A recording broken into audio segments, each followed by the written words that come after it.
Masai, thank you for, can you hear me? Thank you for that update on the Healing Center, Tracy.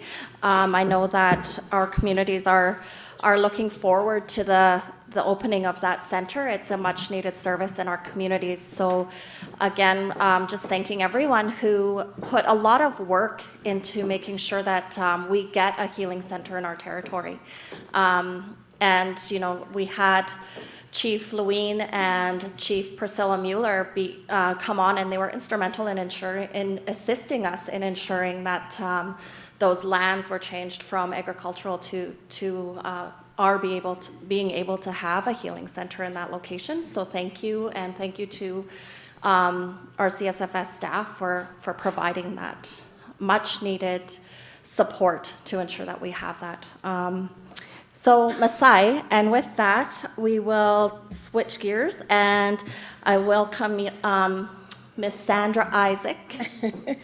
She is CSFS Senior Policy Analyst and Project Development, and she's going to provide an update on her program, which is the All Clans House, and recognizing that was our name that we put to the project to get it going, but communities will, once they begin to establish in community, then community will be able to rename them as they see fit. So with that, Sandra.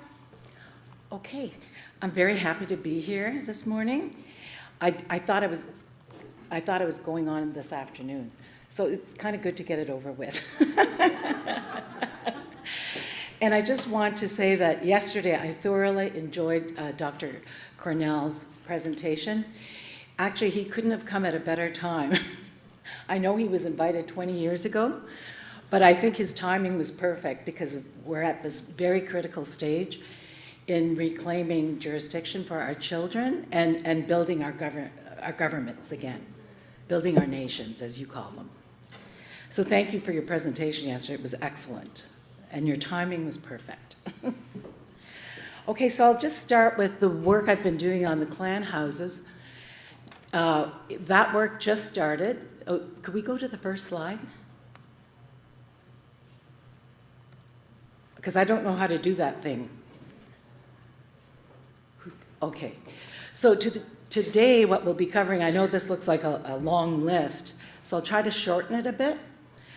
So we're saying the reason we decided to go ahead, it was in your CEO's wisdom that we should go ahead with establishing our laws now, as opposed to waiting for the passage of our laws. I mean, those are going to take place regardless, but Warner decided that we should act now, and it's always been the vision of CSFS to establish these clan houses, the All Clans House, because it's a symbol of the past, of your ancient past, and so we want to go forward with that aspect because it provides protection for the children and for all the clans, and it's just a symbol of your government.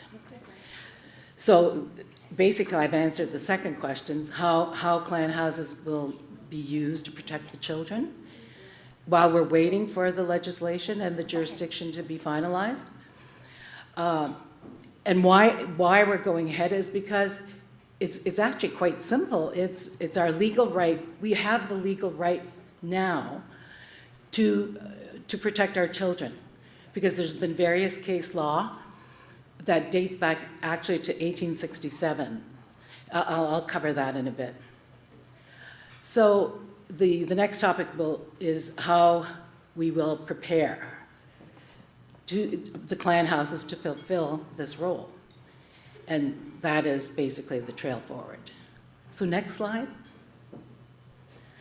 So we all know what the statistics are, the dismal statistics for the province. This province in particular, actually, because we have the largest Aboriginal population in the country, so we do have the highest rates of children in care. And the statistics have not come down significantly, but with the delegated agencies, it's a different story. They're doing a much better job.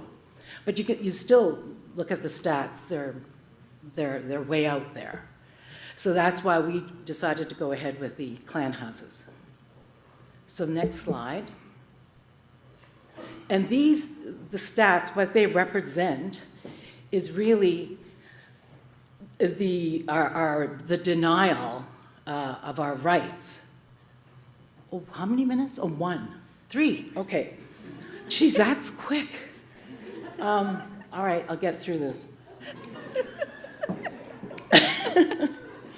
Okay, so we don't have to look at the stats. The only point I wanted to make about the statistics is that they represent the multiple pathologies, I call them, caused by government denying our rights to be self-governing. You know, it started with the residential schools in the 1890s, then the Indian Act where women were discriminated against. That's been in the book since 1879, but only repealed in 1985.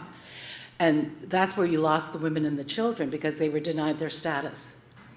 So we won't go through all those stats, but basically I'm just trying to say that's part of denying our rights and the pathologies we all suffer today. Next slide. I only have 3 minutes. So where's the next slide? Oh, here we are. So we're saying, basically what CSFS is saying is that the time to act is now, and with establishing these clan houses, because the protection of the children is already represented in the law. So we don't even have to wait, well, we should though. We don't really have to, we can practice that law right now. And then coordination agreements, of course, is the vehicle by which we regain that jurisdiction, because we always had the jurisdiction, and that's what the law recognizes. It was a pre-existing right. Before Canada became a country, we had our laws. They were there for thousands of years, and the botlot, or the potlatch system, was one of them. So this is why we're using this as a way to protect the children. So the coordination agreements, you have to basically sign up. It's under 21 or 22. And that is when you give notice to the government that you plan to take over jurisdiction, pass your own laws. 2 minutes, oh my God. Okay, so that will cover the next slide. Oh, and I just wanted to make the point that even we now have the United Nations Declaration as another vehicle of protection, if you will, because the governments now have signed on and they have to abide by those laws. So that's important, and that's for self-governing, not just jurisdiction. So again, that's the reason we decided to go forward. Next slide. Yeah, this was it's a long-time vision of CSFS, that the clan houses will be a refuge and a cultural extension of the botlot. And historically, the botlot protected every Carrier and Sekani child. Next slide. So we don't really have to touch on that then if I had to miss one. The only point I wanted to make about the constitutional rights is under Section 35, protection, no new government can come along and take away those rights unless they justifiably infringe. But I think they'll be reluctant to do that once we pass our own laws. They can't even do that right now with the botlot, with the potlatch. If Canada or the province came along and said, no, you can't open a clan house, you can't establish one. Well, we do, we have the right to do so. And we can apply those laws now. And they're based on before Canada became a country, so that's your inherent pre-existing law. So that was our reasoning again to go forward. Next slide, please. Yeah, the inherent right. So this is why it's so important. And of course, that's being tested in the courts, as we all know. It's going to the Supreme Court of Canada. So, and that'll be challenged either under 9124 or a Section 35 protected right. So it'll be, I think we're going to win that case. One of the lawyers that argued that in the Quebec Court of Appeal, she says if there was ever a case to go forward, it would be this one. Okay, next slide, please. Oh, it's the Supreme Court. No, we don't need that. Next slide. And another slide. Okay. The only point I wanted to make then is we already started to go into the communities. I already went to Chief Morris's community. Actually, that was quite the adventure. We even brought 3 res dogs with us, or was it 2? Okay. And Kelly Burgess, I have to give her credit because she was kind enough to drive me, and she's 6 months pregnant, and we're driving all over the territory. It was a great day. I actually enjoyed going into the communities. And so there we found some land, and then Okay, I think it's Sandra? an ideal location. There Sandra? is- What, pardon? Oh, are we done? Okay, Yes. I'll stop. I'll stop. Did this get cut off? Hello? Thank you very much. Thank you, Sandra. Sandra is a history buff, and she is quite the storyteller, so thank you for that. And I know that we have questions coming in online, and there were a couple of questions for Warner that came in a little late. We will be addressing them, but our keynote speaker is here, so we really don't want to hold up our speaker and take more time, take more of a time lag. So we'll answer questions after our keynote speaker.